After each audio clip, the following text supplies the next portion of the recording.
Votre émission avec le Casino Barrière de Montreux. Provoquez la chance au Casino Barrière de Montreux. 365 jours par an. casinomontreux.ch. C'est quoi votre truc ? À l'origine de la gouaille, c'est de ça dont on va parler ce matin, c'est l'histoire de deux passionnés, organisateurs de soirées dans plusieurs villes de Suisse romande, dont Lausanne, Vevey, Neuchâtel, Bay, Villars, Genève et Vouvry. Cette initiative a donné naissance à la Gouaille Comedy Club, offrant une nouvelle scène de divertissement du jeudi au samedi. Au départ, il s'agissait d'une association répondant à une problématique bien connue dans le monde artistique, la sous-rémunération et l'exploitation des artistes. Son objectif principal est d'offrir au public une expérience de spectacle optimale tout en assurant une juste rémunération pour les artistes justement. Le nom, la gouaille, avec son ton espiègle et décalé, reflète parfaitement cet engagement exprimé à travers le slogan « Rions de tout ». Tant que c'est drôle, le ou la Gouaille Comedy Club va bien au-delà de la simple distraction. Il ou elle incarne un mouvement qui vise à valoriser l'humour et le talent tout en respectant pleinement les artistes et le public. Et pour en parler, je reçois ce matin Alexia Favre. Bonjour. Bonjour. Merci d'être avec nous. Rions de tout, tant que c'est drôle, et avec n'importe qui. Et avec n'importe qui, avec tout le monde. Et avec c'est tout le monde, c'est ça le plus important. Hein. Exactement. Bon, ça va, j'ai pas dit de bêtises dans la rémunération, dans non, ce que je viens d'expliquer. Tout est dit. Je suis satisfaite. Voilà. Merci. Vous avez décidé de monter cette association à la base pour pouvoir soutenir les artistes qui sont aujourd'hui encore mal défendus. Oui, je pense que ça reste un milieu où la rémunération reste un sujet assez tabou, dans le sens où il y a très peu de rémunération dans l'ensemble des propositions qu'on va nous faire. Et au début, surtout dans le milieu du stand-up, je pense que c'est très difficile d'en vivre. Donc c'est même pas des cachets, ça va être des rémunérations au chapeau. Donc concrètement, on peut pas en vivre. Et le but, c'est aussi de pouvoir professionnaliser un petit peu ce métier. Alors, il y a cette problématique-là, puis en même temps, on a l'impression qu'il y en a de plus en plus de ces artistes qui font de la scène aujourd'hui, qui font du one-man show, notamment. Donc tout ça mélangé, ça complique les choses, non ? Alors, c'est sûr que ça fait un peu plus de concurrence, ça facilite pas, ouais. Mais je pense que si on compare à Paris, on n'est pas du tout dans la même concurrence et on a encore tout à faire, donc c'est super intéressant et super motivant. Donc c'est comme ça qu'est née la gouaille en fait. Oui, c'est comme ça qu'est née la gouaille. Qu'est-ce que vous faites concrètement pour soutenir les artistes et défendre justement cet aspect salaire finalement ? Alors on essaye justement d'avoir un maximum de plateaux un peu partout en Suisse romande, ce qui nous permet d'avoir des propositions différentes, donc des investissements de la part de certains propriétaires intéressants pour nos artistes, et on tient vraiment à ce que le principal des fonds qu'on reçoit soit reversé directement aux artistes. La part de l'association, elle est vraiment minime et parfois même inexistante pour pouvoir atteindre un certain cachet pour nos artistes. Ouais. Donc vous faites ça par passion avant tout ? Par passion avant tout, oui. Ouais. C'est ça qui a déclenché finalement ce que vous avez mis en place. Oui, moi je viens du théâtre, donc j'ai fait les cours Florent à Paris, et en arrivant ici, j'ai pas forcément retrouvé l'envie d'aller sur les planches comme à Paris, et le stand-up c'était un moyen excellent justement pour travailler de manière assez libre, et je pense que c'était une bonne direction de pouvoir proposer une structure où on est en accord avec la manière de travailler en fait. Est-ce que c'est plus compliqué, vous venez de Paris, vous avez vu comment ça se passait de l'autre côté de la frontière, est-ce que c'est plus compliqué ici en Suisse finalement ? C'est différent. Je pense qu'on a moins de concurrence, donc à ce niveau-là, je pense que c'est plus simple. Après, on n'a pas les mêmes visibilités et il n'y a pas le même engouement au niveau du public. À Paris, ça fait plus d'une dizaine d'années que le stand-up est très bien implanté et le public a l'habitude, donc rien que des codes. Donc c'est aussi, on rencontre un autre public et ils se déplacent beaucoup plus facilement dans les salles de spectacle.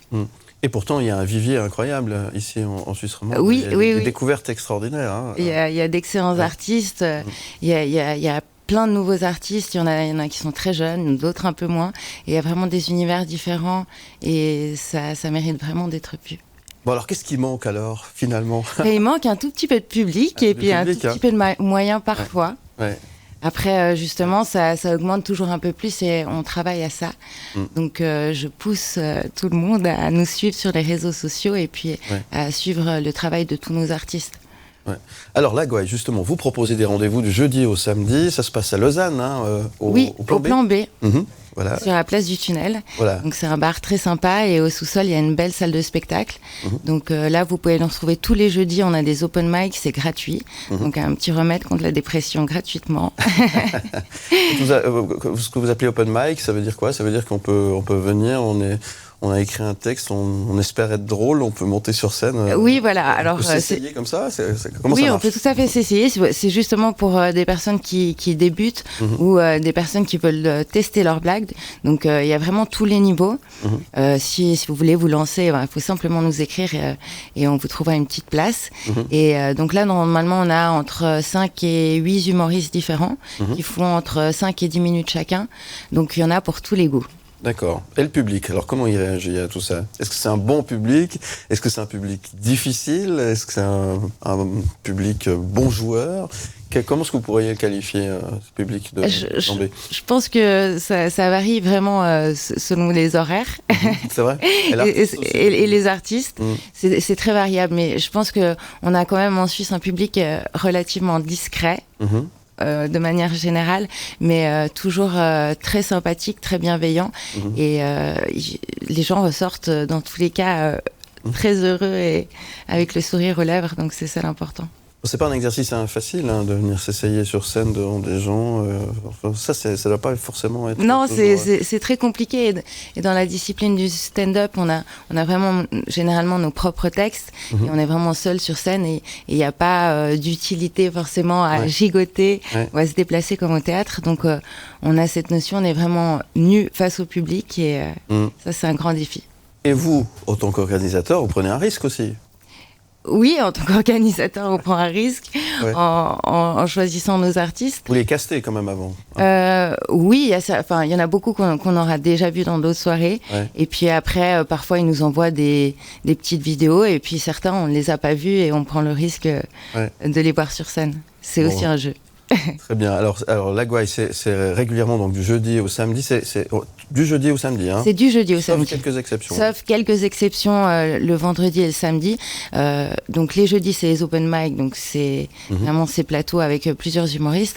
Et les vendredis et samedis, on aura plutôt des concepts ou des spectacles ou 30-30. D'accord. À partir de quelle heure? Alors, les jeudis, c'est à partir de 19h30. On a 2 sessions, 19h30 et 21h. Et sinon, c'est 20h30, si je ne me trompe pas. D'accord. Faut-il réserver? On peut venir comme ça? Et qu'est-ce que vous préconisez pour tous celles et ceux qui ne connaissent pas encore cet endroit? On préconise toujours de réserver parce qu'on préfère savoir à l'avance combien de personnes on aura. Mais bien sûr, vous pouvez passer à l'improviste avec grand plaisir, on vous accueillera. D'accord. Donc, il y a un site internet qui permet d'en savoir un petit peu plus avec le programme et puis notamment ce qui est programmé, enfin, les artistes qu'on a la possibilité de venir apprécier, écouter, regarder. Alors, oui, on a notre réseau social sur Instagram, La Gouaille. La Gouaille, et là, vous avez toute notre programmation et le lien de la billetterie pour réserver. Très bien. Qu'est-ce qu'on peut vous souhaiter, ma chère Alexia? Eh bien, encore plus de public et encore plus de réussite pour nos artistes locaux. Bravo pour ce que vous faites en tous les cas. Merci d'être venu de si bon matin défendre les artistes. Et ces soirées de la Gouaille, ça se passe au Plan B à Lausanne, c'est à la place du Tunnel, tout simplement. Exactement. Ah ouais. Donc j'ai une attache pour nos voisins romains. On appelle ça l'escroquerie, c'est mon métier. Je suis en bonne compagnie avec ça. Non, mais... Je suis Comor, vendeur de drogue. Il y a Philippe Morax qui arrive dans le grève. C'est ce... Ça va donner de la peine. Presque me faire oublier qu'il est 7h. L'invité du matin. Et ce matin, on parle de la plus grande foire d'innovation au monde. C'est à Genève que ça se passe et c'est à vivre du 17 au 21 avril à Palexpo, au Salon international des inventions. Pour sa 49e édition, près de 1000 nouveautés seront présentées provenant de plus de 40 pays. Un salon qui offre l'opportunité de découvrir, rencontrer et échanger des idées avec des inventeurs du monde entier, ainsi que des experts de divers domaines. Ouvert à tous, il promet des remises de prix, des exclusivités et des présentations fascinantes, l'occasion de plonger dans le monde des recherches et des innovations de demain. Pour en parler beaucoup mieux que moi, je reçois ce matin Caroline Simonet, directrice de l'événement, et David Tagy, président du jury des inventions. Bonjour à tous les deux et bienvenue. Bonjour. Comment allez-vous ? Bien, merci. Et ça me fait plaisir de vous revoir. Mais pareil. Nous aussi. Vous êtes devenus des habitués du plateau. C'est ça. On ne vous quitte plus. Voilà. Eh ben, ça fait plaisir. Merci d'être là pour parler de cette 49e édition qui est en train de se préparer. C'est pour la semaine prochaine. Il reste quelques jours. C'est ça. J'imagine que là, il y a un petit coup de stress un petit peu avant, Madame la directrice. Oui ? Non ? Oui ? Non ? Ça va. Un peu de stress, évidemment. Toujours à une semaine du salon. Ouais. Ce sera vraiment dans une semaine pile là, qu'on ouvre la semaine prochaine. Exactement, ouais. Mais non, ça promet d'être une belle édition. Ouais. Et puis l'année dernière, c'était mon baptême du feu à la direction de ce salon. Donc cette année, je le prends avec un peu plus de sérénité. Voilà, vous allez pouvoir un peu plus apprécier les choses. Hein, c'est ça. Je tiens à préciser quand même qu'à son baptême du feu, il y avait 20% de plus l'année dernière. Ouais. Et cette année, on a 25% de plus que l'année dernière. Ouais, donc on est en train de monter en puissance d'une façon extraordinaire. Ouais. Donc, elle est en baptême du feu en permanence, la pauvre. Alors, cette 49e édition, vous me l'avez confié un petit peu juste avant qu'on démarre l'émission, que c'est un grand cru qui s'annonce. 2024 est un grand cru. Un grand cru, pourquoi ? Et faites-nous envie. Alors, ça veut dire quoi ? Ça veut dire qu'il y a plus de choses à voir et qu'il y a des choses plus intéressantes ? Exactement. Enfin, plus intéressantes, je ne sais pas, mais chaque année, c'est intéressant puisque chaque année, on a des nouveautés et les inventions sont présentées qu'une seule fois au salon, finalement. Hein. C'est la spécificité de ce salon. Mais cette année, 20-25% de plus d'inventions qui seront présentées. On est à plus de 1000, d'ailleurs. Plus de 1000 inventions sur 5 jours qui seront dans tous les domaines, qui proviennent d'une quarantaine de pays et régions. Ouais.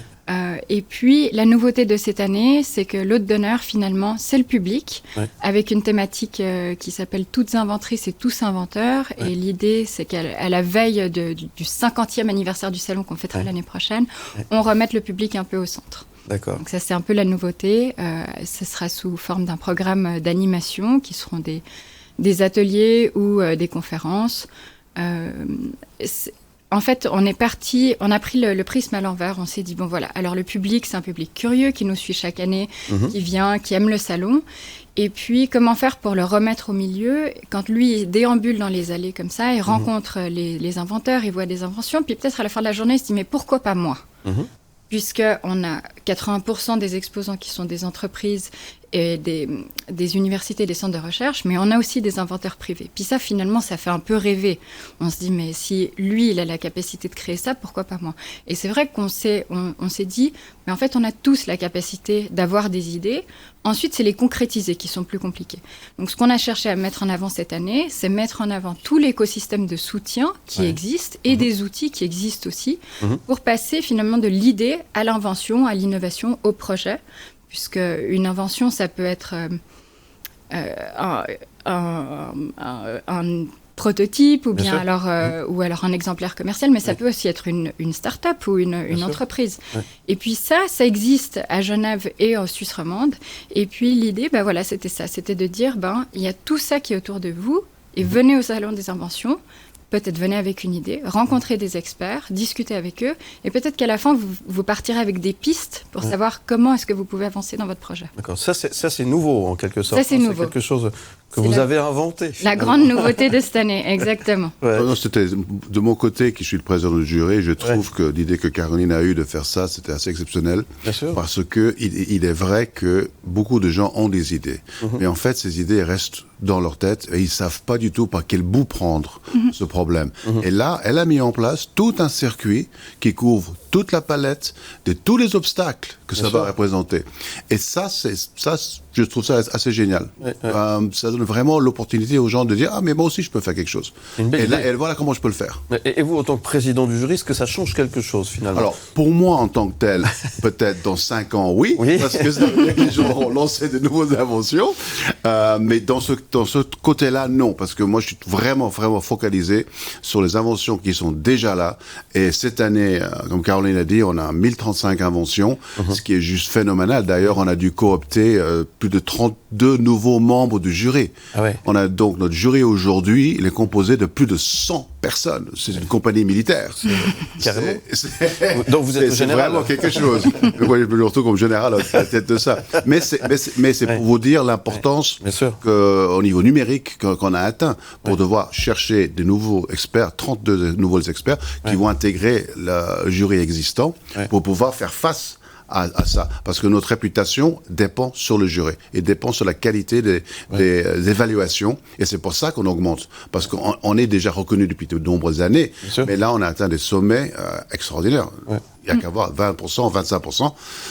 Il y a un moment donné, il y aura un problème entre la directrice du salon et le président du jury, parce qu'il va dire, bon, ça suffit. Ça suffit. Alors, quels sont les critères de jugement, justement, d'une invention, hein? Vous dites que vous êtes une centaine, donc j'imagine qu'il y a des critères super précis.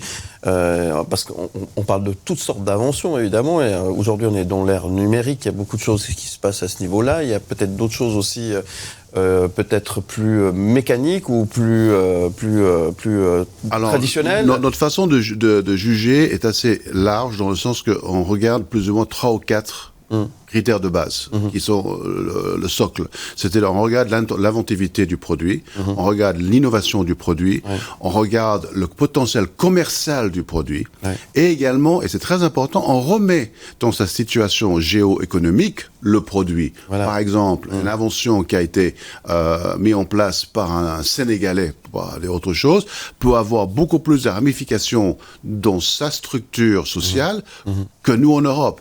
Et donc, il faut qu'on prenne en compte d'où il vient et pourquoi il vient. Donc tout ceci se met en place. Alors effectivement, il y a beaucoup de numérique, mais on est toujours beaucoup dans le médical. Cette année, et oui, il y a beaucoup de l'AI qui se morfent à l'intérieur, mais la dominance, c'est toujours le médical, paramédical par rapport aux autres.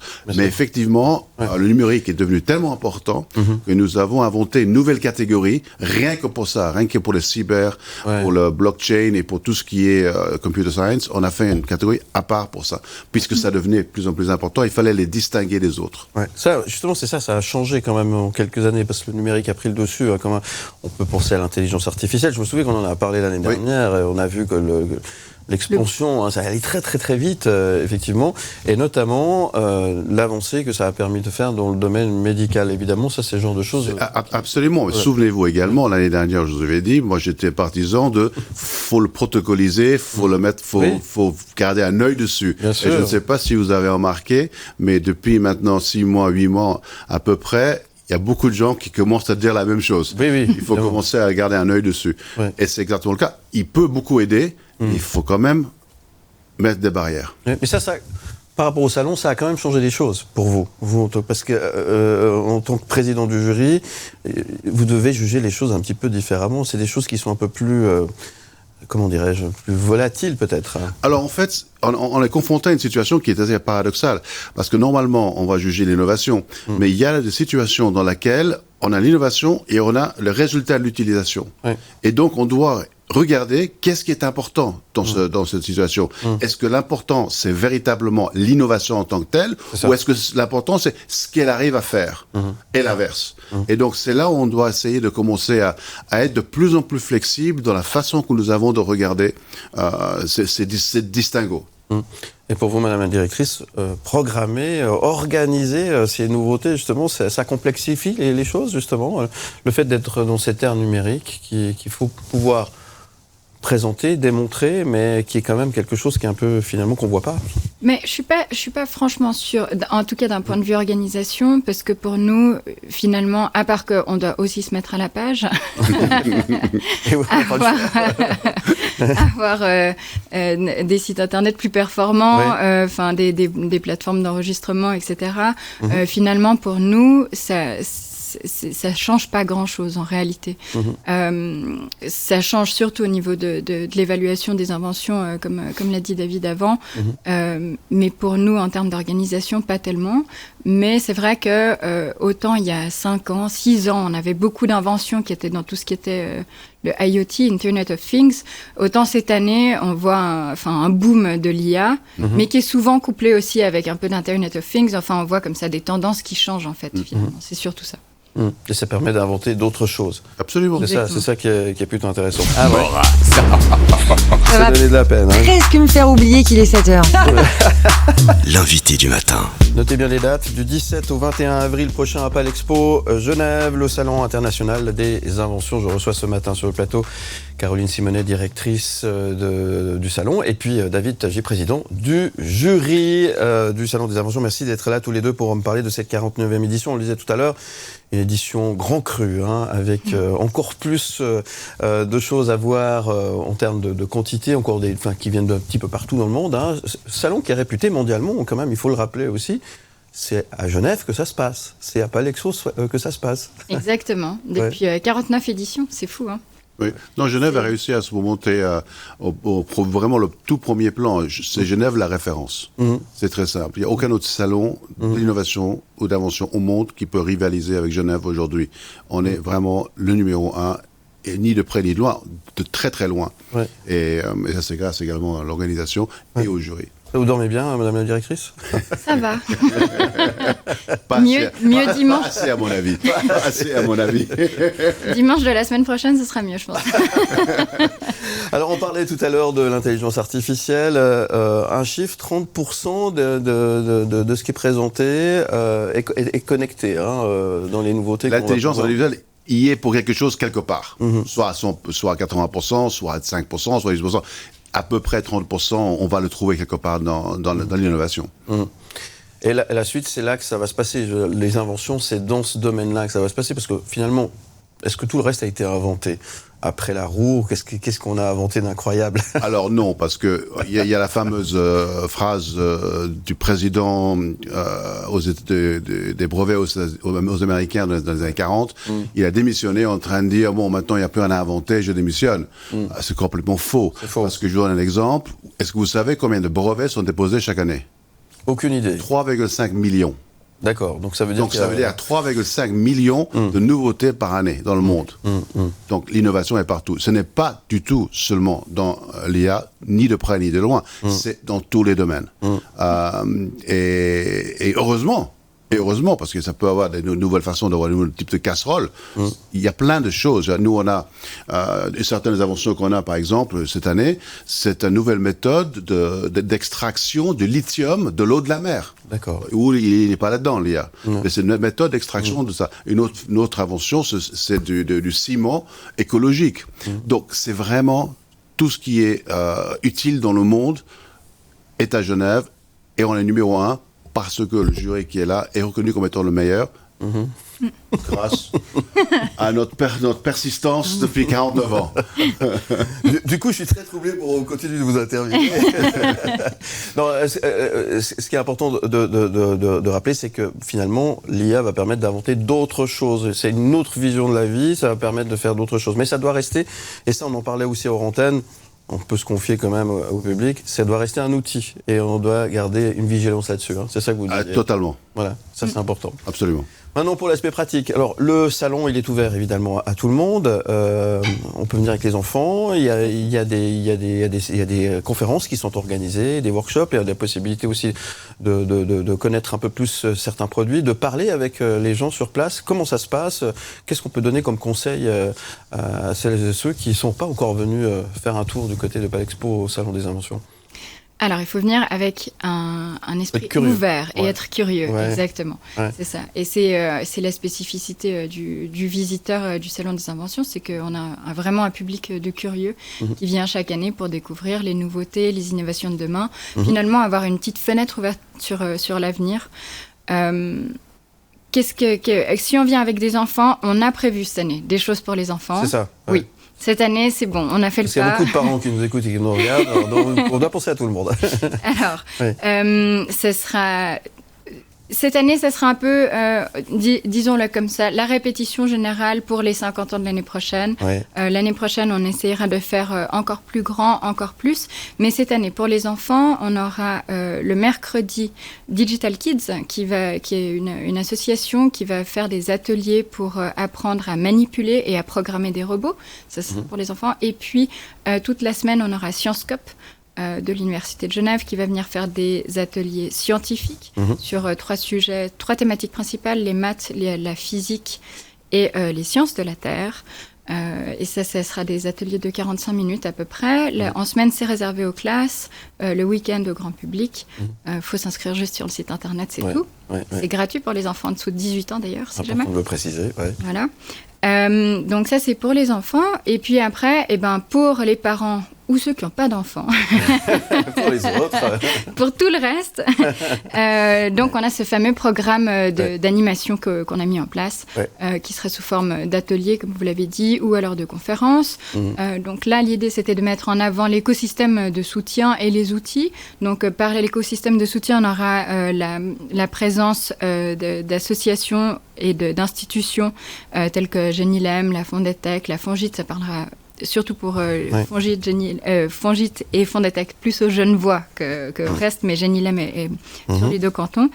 Là, eux, ils vont aider le visiteur à trouver des solutions ou à se questionner sur les financements, valider son idée sur le marché, ou bien alors savoir comment la présenter. On aura aussi des ateliers de pitching, apprendre l'art du pitch et l'art de la prise de parole. Peut-être il faudra que je le fasse celui-là, je sais pas, je verrai. Je trouve que ça va bien. Ensuite, on aura aussi un Fab Lab, qui est un Fab Lab genevois qui s'appelle On le fait, qui viendra faire des démonstrations en continu tous les jours. On retrouvera par exemple une imprimante 3D ou une brodeuse numérique. Ça, c'est plus pour passer du côté prototypage, ou bien pour montrer les possibilités qu'on peut faire quand on a une idée. On retrouvera aussi, bien évidemment, l'intelligence artificielle, puisqu'on en parle beaucoup. On a des experts qui viendront donner des ateliers sur les fondamentaux de ChatGPT, par exemple, ou bien alors comment appréhender l'IA générative. Et finalement, on a encore plein d'autres choses. Qu'est-ce qu'on a encore ? On aura tout ce qui est la protection intellectuelle, qui est vraiment l'ADN du salon, puisque toutes les inventions qui sont présentées au salon doivent être propriétaires ou d'un titre de protection intellectuelle derrière. Breveté aussi, comme on le disait tout à l'heure. Exactement. Donc un brevet, ça peut être un dépôt de marque, ça peut être un brevet, ça peut être sous plusieurs formes, la protection intellectuelle. Et là, alors, on pourra discuter avec les experts, savoir, par exemple, comment établir sa stratégie de protection, à quel moment on doit la mettre en place, faire une sorte de checklist. Est-ce que c'est au moment où je conçois l'idée, ou bien alors est-ce que c'est tout au long du processus jusqu'à la concrétisation ? Donc là, on aura évidemment le grand stand de l'Organisation mondiale de la propriété intellectuelle et de l'Institut fédéral des brevets de Suisse. Et puis on aura aussi l'AROPI, qui est une association d'experts dans le domaine qui sera présente pour donner des conseils. Et puis finalement, on aura des témoignages d'entreprises. D'accord. Qui, eux, viendront... ça sera complet, exactement. L'idée, c'était vraiment de dire, on passe de l'idée à la concrétisation. Et donc, les témoignages d'entreprise, ils viendront répondre à la question comment, en fait, j'ai réalisé ou pas réalisé mon idée. Magnifique. Le temps passe très vite. Il faut qu'on invente un truc qui permet de dire plus de choses en moins de temps. On n'arrivera pas. Là, c'est peut-être un truc à faire. On peut inventer quelque chose. Quoi qu'il en soit, merci beaucoup. C'est très, très complet. Il y a toutes les infos sur le site internet, évidemment. Les horaires d'ouverture, peut-être rappeler. 9h30, 18h du mercredi au samedi et 9h30, 16h le dimanche. Voilà. Et il faut aller, évidemment, faire un tour. Et l'invention de l'année, on sait déjà, non. Président ? Non, même si je le savais, je le dirais pas. Je vous dirais. J'avais déjà posé cette question l'année passée, il est comme ça, il n'y a pas moyen de discuter. Mais en tous les cas, vous restez positif. Absolument. Il y a encore plein de choses qui sont à inventer et qu'on peut découvrir, notamment à l'occasion du Salon des Inventions, et notamment à Genève, mondialement réputé, on le rappelle évidemment. Je me réjouis de vous recevoir pour parler de la 50e alors. Avec grand plaisir. Ça va se fêter, il y aura quelque chose de spécial, vous l'avez plus ou moins évoqué tout à l'heure. On vous dit pas tout pour le moment, mais clairement, on voit les choses en grand. Quoi qu'il en soit, je me réjouis d'en parler avec vous. Je vous souhaite une belle édition numéro 49 à tous les deux. Merci beaucoup. Qu'est-ce que je peux vous souhaiter alors, aujourd'hui ? Juste ça. C'est ça, plein succès. C'est déjà pas mal. Merci à tous les deux, c'est toujours un vrai plaisir de vous recevoir. Et belle édition, et à très bientôt. C'est du 17 au 21 avril à Palexpo, Genève, le Salon international des inventions. Caroline Simonet, David Tagy, merci à tous les deux. Balance ton sport. Balance ton sport, les news avec un volet spécial qui va vous permettre de plonger dans une piscine, pas n'importe quelle piscine, celle de la Vaudoise Arena, du 12 au 14 avril, avec l'élite du plongeon suisse qui se réunira à Lausanne pour les championnats suisses d'été. On en parle ce matin avec notre invité sur le plateau, Alexis Coquet, qui est coach donc, pour Lausanne Aquatique. Merci d'être avec nous ce matin. Et on va parler de ce grand rendez-vous qui est ouvert au public, et ça c'est important, notamment tout le week-end. Hein. Oui, exactement, ça va permettre de découvrir ce sport que l'on connaît peu, Alexis Coquet, le plongeon. D'abord, c'est un sport qu'on peut pratiquer à différentes hauteurs, c'est ça? Est-ce qu'on peut décrire un peu ces différentes disciplines? Alors c'est exact, on peut pratiquer le plongeon à 1 mètre, à 3 mètres, et ensuite on passe sur des plateformes, donc là la surface va être du béton, et 5 mètres, 7 mètres et 10 mètres. Voilà, les hauteurs officielles aux Jeux Olympiques sont uniquement le 3 mètres et le 10 mètres. Et à chaque fois, des disciplines un peu différentes, des petites spécificités par plongeon? Oui, alors chaque plongeur va devoir présenter des figures pendant la compétition, donc ils vont devoir plonger dans tous les sens de rotation, donc les plongeons en avant, les rotations arrière, les plongeons avec vrille, les plongeons en équilibre et encore d'autres choses. Il y aura même du plongeon en synchronisé, donc voilà. Puis depuis quelques années maintenant, on a mis en place enfin pas nous en Suisse, mais la Fédération internationale a mis en place le synchro mixte, où les garçons peuvent plonger en synchronisé avec les filles. Le plongeon, c'est un sport qui demande quelle qualité? Qu'est-ce qu'on va travailler à l'entraînement chez les athlètes? Alors c'est le profil gymnaste d'une manière générale. D'ailleurs, beaucoup de gymnastes se reconvertissent dans le plongeon. C'est vraiment un accélérateur pour eux, donc un profil acrobatique, explosif. Et ce qu'on recherche, ce que le juge va regarder, c'est l'élégance du plongeon, la puissance, la hauteur, et on doit être assez longiligne pour essayer de rentrer dans l'eau en faisant un minimum d'éclaboussures. Ce qui est le but du plongeon, c'est d'être le plus clean possible à l'entrée à l'eau. Ce week-end à la Vaudoise Arena, ça va durer 3 jours, ces championnats suisses de plongeon. 3 jours, c'est qu'il y a un programme qui est chargé, j'imagine? Oui, alors vendredi, ça va être principalement les compétitions qui vont se passer sur les plateformes, donc entre 5 mètres, 7 mètres et 10 mètres. Et samedi et dimanche, ça sera les épreuves de plongeon synchronisé et individuel en tremplin. Donc là, 1 mètre et 3 mètres, avec comme tête d'affiche Guillaume Dutoit du Lausanne Aquatique qui a déjà remporté multiples titres de champion de Suisse et qui sera encore là pour défendre son titre cette année. Justement, on en parlait un peu hors antenne, les athlètes romans notamment ont déçu lors des mondiaux à Doha. On n'a pas de qualifiés pour les Jeux Olympiques cet été, c'est une grosse surprise ça? Oui, ça a été une grosse désillusion pour tout le monde, pour le plongeon suisse, pour moi, pour les athlètes, pour les clubs respectifs de chaque athlète. On a tous notre part de responsabilité, faut l'assumer. Maintenant, j'espère qu'on va apprendre de nos erreurs et repartir sur une voie différente dans les prochaines années, avec un nouveau projet, avec des nouvelles ambitions. Rien n'est perdu. Ce qu'il faut savoir, c'est que la concurrence à l'étranger se professionnalise. Il va falloir qu'on change notre méthode, notre approche pour pouvoir rester accroché à ce wagon-là qui ne cesse d'accélérer d'année en année. Et là, on a pris une gifle, clairement, cette année. Maintenant, j'espère qu'on va changer d'approche et être prêt pour 2028. Parce qu'il y a des athlètes qui le méritent vraiment et qui sont prêts à tout donner pour accéder à ce rêve-là. Vous parliez de professionnalisation. Ça ressemble à quoi aujourd'hui le quotidien d'un plongeur en Suisse romande, un Guillaume Dutoit, une Madeleine Coco? C'est quoi son quotidien? Est-ce qu'on vit du plongeon en Suisse romande? Alors malheureusement, non, on ne vit pas du plongeon. Au contraire, je vous donne l'exemple. Là, il y a 2 semaines, on devait partir en Coupe du Monde à Berlin. Compétition quand même importante, une Coupe du Monde qui a été déclinée parce que Guillaume devait dépenser 4 000 francs pour participer à cette compétition. On était déjà parti à Doha avant, il y avait déjà eu des déplacements, des camps d'entraînement qui nous avaient coûté assez cher. Donc voilà, il y a des choix à faire dans les compétitions et ces choix finalement coûtent cher sur le long terme parce qu'on manque d'expérience et ça devient un petit peu compliqué.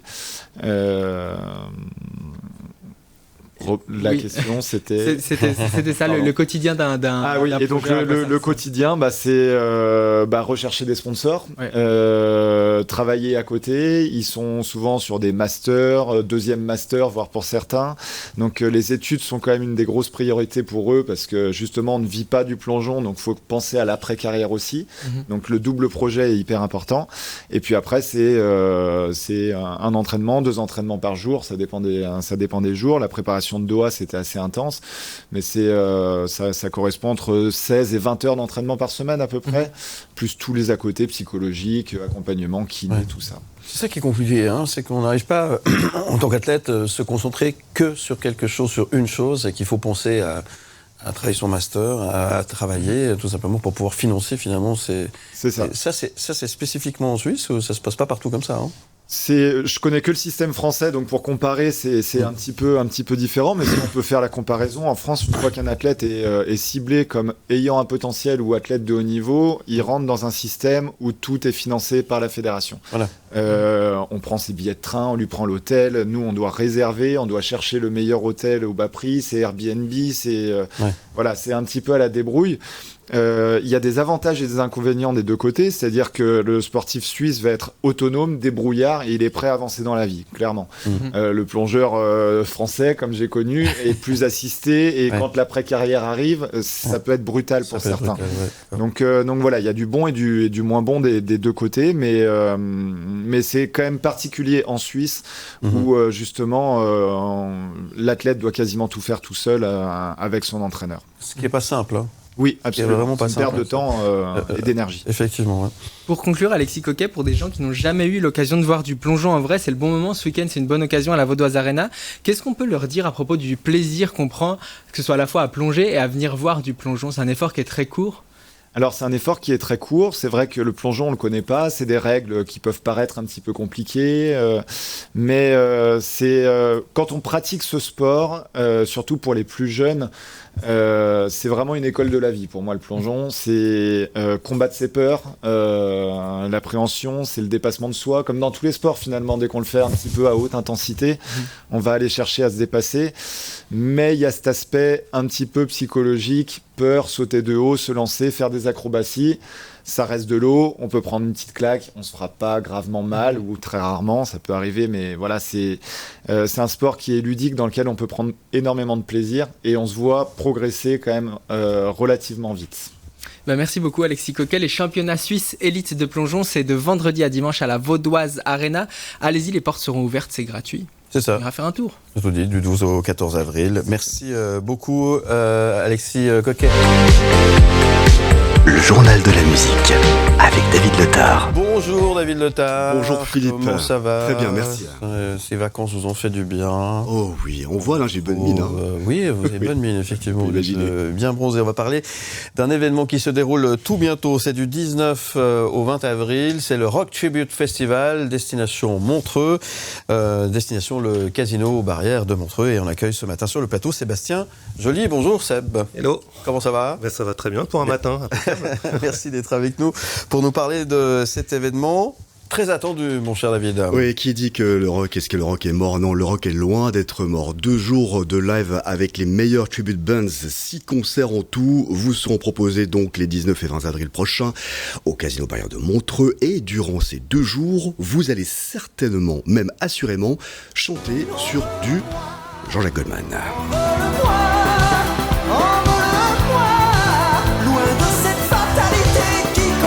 Et puis bien sûr, il y aura du Pink Floyd.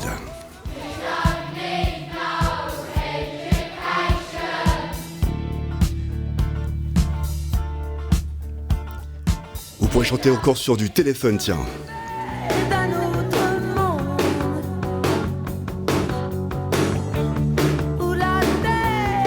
Tellement bon ça. Les Doors aussi seront là.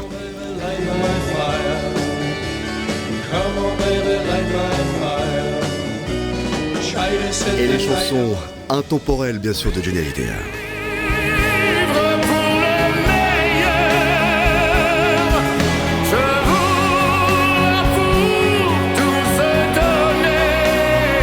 Et Led Zeppelin.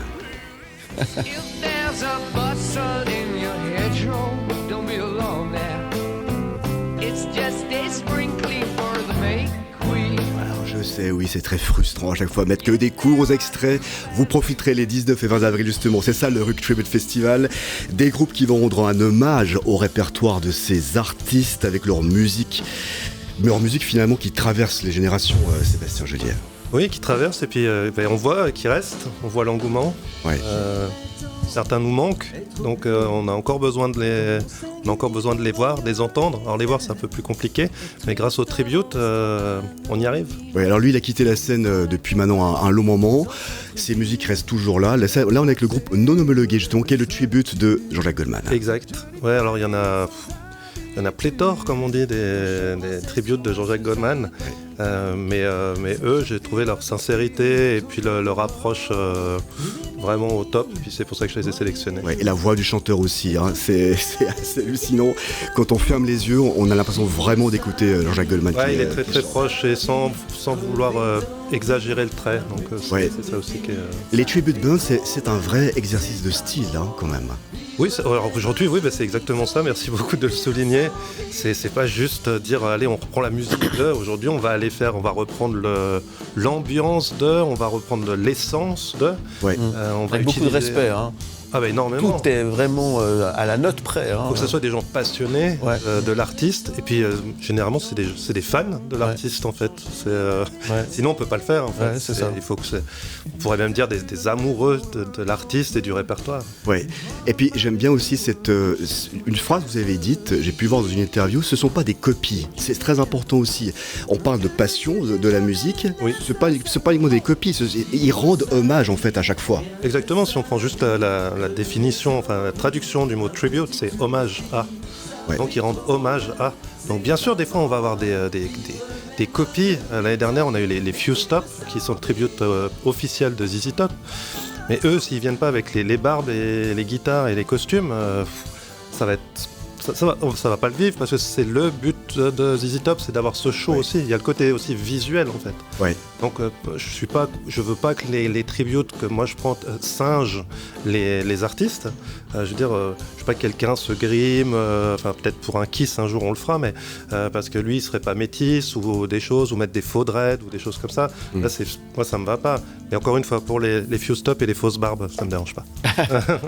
On reste encore dans le rock français avec le Rock Tribute Festival, ce sera aussi avec le collectif Merci Johnny. Alors là, c'est des tributes, alors ils savent capturer vraiment l'essence des légendes musicales. Alors Merci Johnny, ce sera 13 musiciens sur scène. 13 ou un petit peu plus, on va voir ce qu'on arrive exactement à mettre sur scène au chausse-pied. Ouais. Là, il va y avoir des jolies surprises pour Merci Johnny qui clôture la soirée du 19 et ça va être... Ouais, ça va être assez immense. On a agrandi la scène pour eux cette année. Pour les connaître et pour les avoir vus, entendus, eux, c'est vraiment exceptionnel. Hein. La voix du chanteur, elle est très très proche de celle de Johnny aussi. La voix de Fabrice, oui, elle est très proche, pareil, sans forcer le trait. C'est ça aussi, je fais vraiment encore une fois, c'est ça qui est...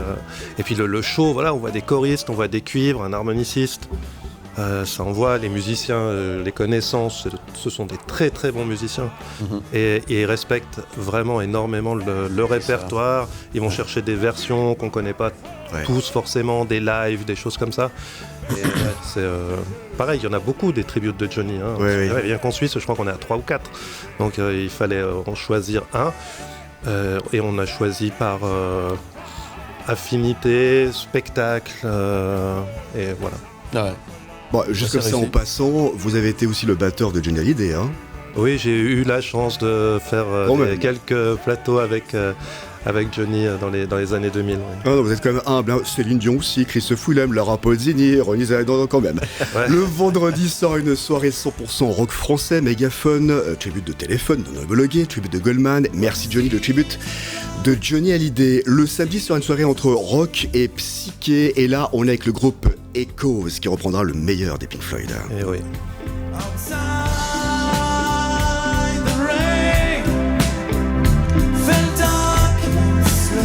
Là j'ai eu l'occasion d'écouter sur internet presque l'intégralité du concert de Echoes et ça m'a bluffé. Vraiment, je suis rentré dans l'univers des Pink Floyd. Ils ont réussi à m'embarquer. Ils ont réussi parce qu'ils utilisent aussi, comme Pink Floyd, certaines séquences, les vrais sons qui sont pilotés aussi par le batteur.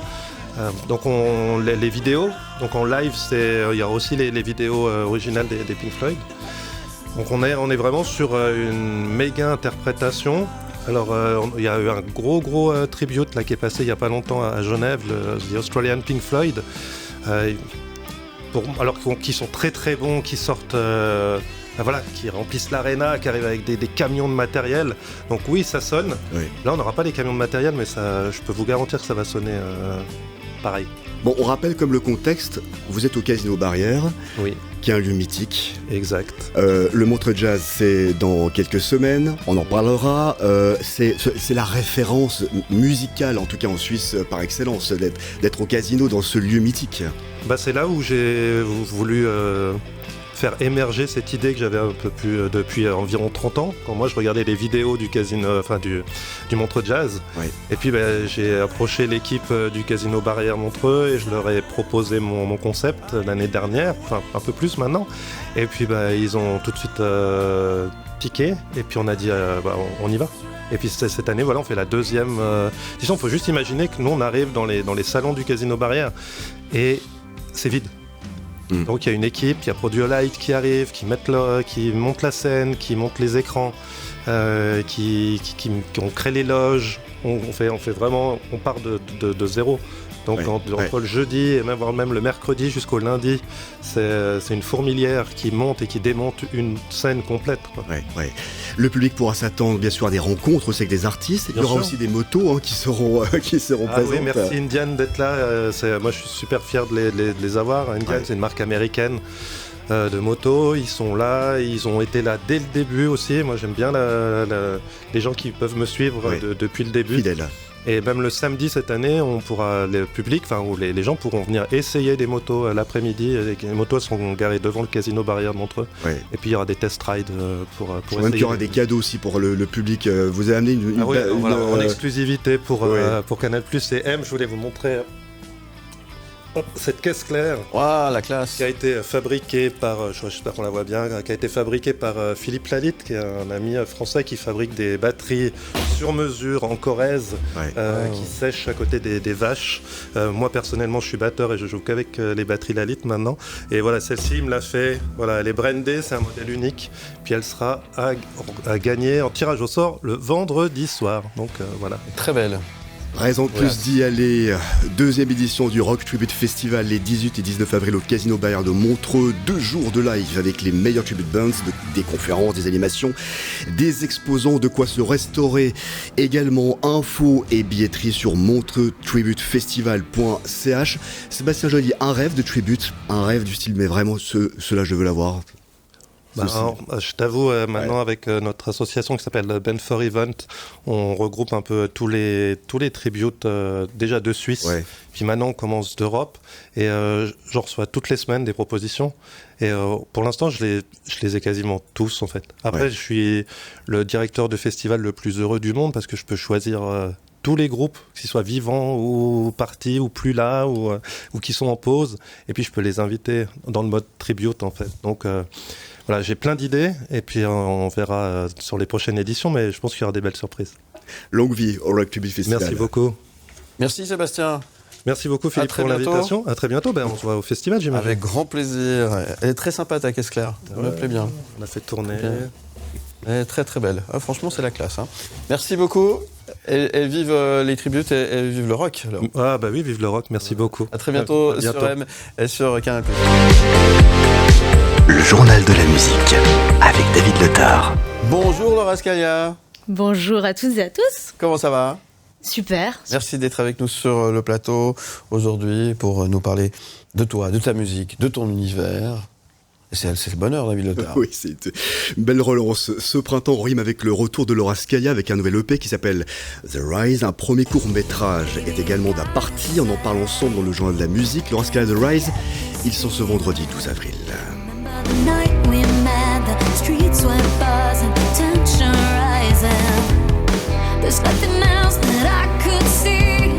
La première extrait, Without You. Alors j'ai pu l'écouter en primeur l'album, il sort comme j'ai dit le 12. Félicitations déjà Laura pour cet album. Alors extrait de The Rise, un album à nouveau visuel, en tout cas vous mettez beaucoup d'importance à cela. Exactement, ouais. Le premier en 2021, The Calling, qui était l'appel, qui était déjà un album visuel, donc 5 morceaux, 5 clips. Et puis cette fois, je suis repartie dans un délire d'album visuel, mais cette fois, au lieu de faire des clips, j'ai décidé de passer au level au-dessus et de faire un court-métrage. Ouais, donc vous l'avez dit, c'est une continuité en fait du précédent, The Calling. The Calling, The Rise. Ouais, Laura Scalia, The Rise, c'est aussi ce titre.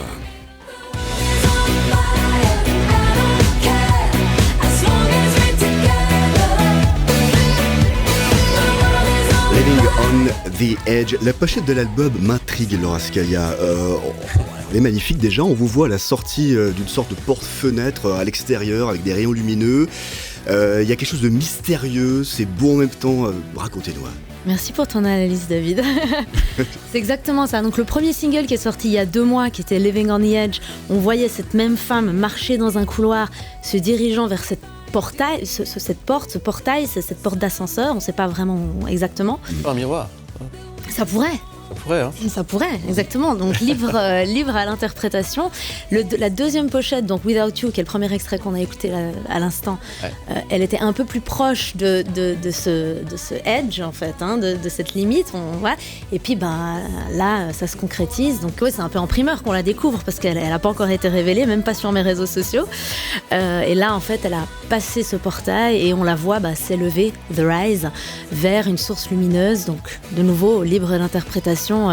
Elle s'élève vers une forme de spiritualité, elle se rapproche de son être, de son essence.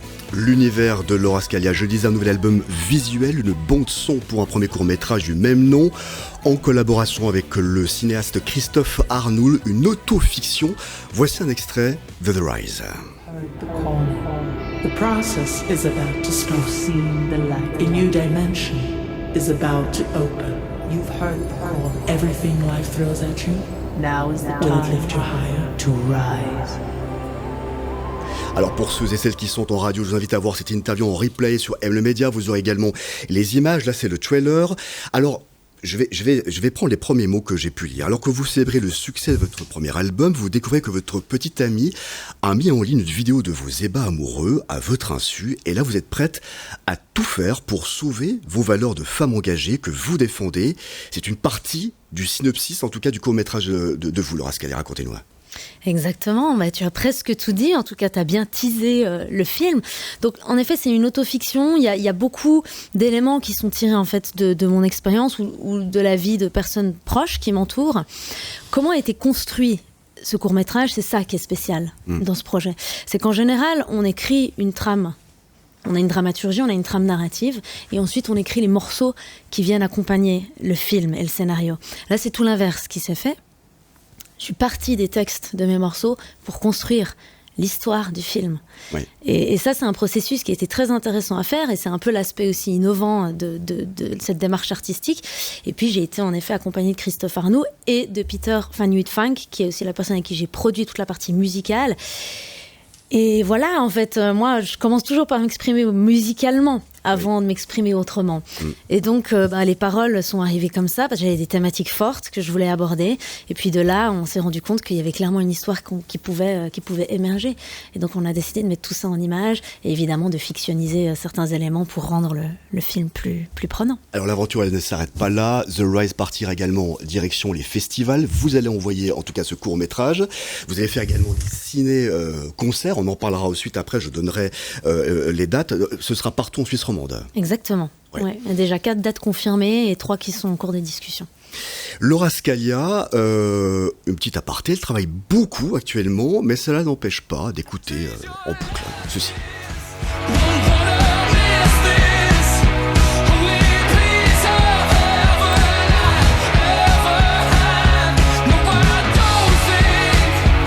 Et quel bon choix, Laura Scalia, ça donne de la niaque. Tomorrow is closer than the Nothing But Thieves, qui est sorti il y a quelques jours, en tout cas le nouvel album. C'est le titre du moment pour vous, Laura, là?